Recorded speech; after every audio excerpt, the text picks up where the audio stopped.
Namaste everyone. Welcome back to our channel.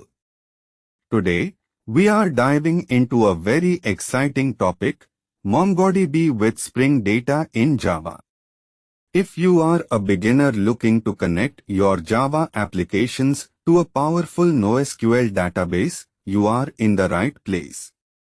In this 5-minute tutorial, we will understand what MongoDB and Spring Data are, how to set them up, create your first document model, perform basic database operations like create, read, update, and delete, and finally, look at some common mistakes to avoid.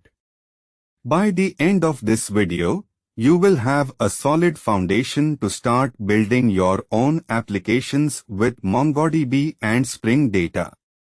So, let's get started on this wonderful journey.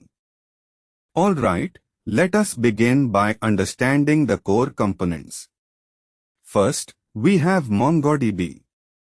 MongoDB is a popular NoSQL database, meaning it does not use the traditional relational table structure like SQL databases.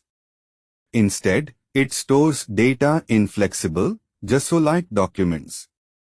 This document-oriented approach makes it highly scalable and flexible, perfect for modern applications. Next, we have Spring Data. Spring Data is part of the larger Spring framework, and its main goal is to provide a consistent and easy-to-use programming model for accessing various data stores, including relational and NoSQL databases. Spring Data MongoDB specifically provides an abstraction layer over the MongoDB Java driver, making it much simpler to interact with your MongoDB database from a Spring application. Combining these two means you get the power and flexibility of MongoDB with the developer-friendly features of Spring Data. It is a win-win. Now, let us get our hands a little dirty with some setup and fundamental concepts. In MongoDB, data is stored as documents, which are essentially JSON-like key-value pairs. These documents are then grouped into collections, similar to tables in relational databases. To connect our Spring Boot application to MongoDB, we first need to add the Spring Boot Starter Data MongoDB dependency to our project's Maven pom.xml file. This dependency brings in all the necessary libraries. After that, we configure our MongoDB Connection Uniform Resource Identifier or URI in the application.properties file. This URI tells our Spring application where to find the MongoDB instance. It is usually a simple line that points to your local or remote MongoDB server. With these two steps, your Spring Boot application is ready to communicate with MongoDB. Great!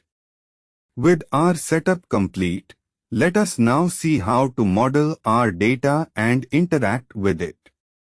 In Spring Data MongoDB, you represent your MongoDB documents using plain old Java objects or POJs. You annotate your Java class with @document to tell Spring Data that this class corresponds to a MongoDB collection. For example, a student class would represent a student document in a student's collection. You also use @ID to mark the unique identifier field, usually a string. Once your document model is ready, the magic of Spring Data truly shines with the repository interface. By simply extending MongoRepository your document class, ID type, you automatically get a wide range of common database operations like saving, finding by ID, finding all, and deleting, all without writing any implementation code. It is incredibly powerful and saves a lot of boilerplate code. Time for a practical example. Let us put everything we have learned into action by performing create, read, update, and delete, or CRUD, operations on our student document. We will create a simple Spring Boot application and define a command line runner bean.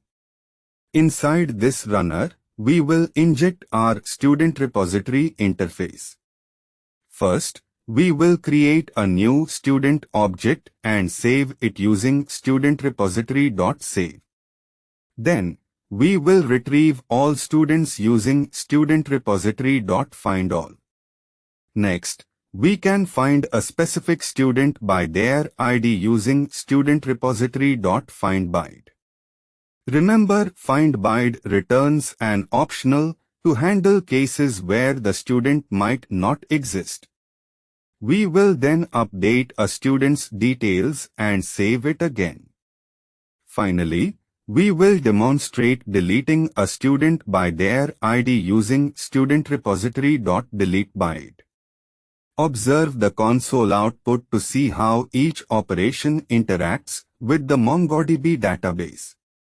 This complete example gives you a clear picture of how easily you can manage your data. As beginners, it is natural to encounter a few hiccups along the way. Let us discuss some common mistakes and best practices. One frequent mistake is forgetting to annotate your unique identifier field with @ID in your document class. Without it, MongoDB will not know which field to use as the primary key. Another common issue is an incorrect MongoDB connection string in application.properties, leading to connection failures. Always double-check your uniform resource identifier, including the port number and database name.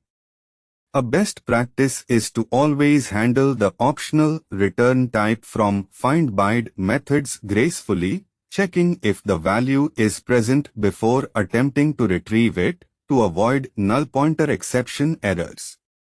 Also, consider adding appropriate indexes to your MongoDB collections for better query performance, especially for frequently accessed fields. Proper error handling and logging are also crucial for robust applications. Adopting these best practices will make your development journey much smoother.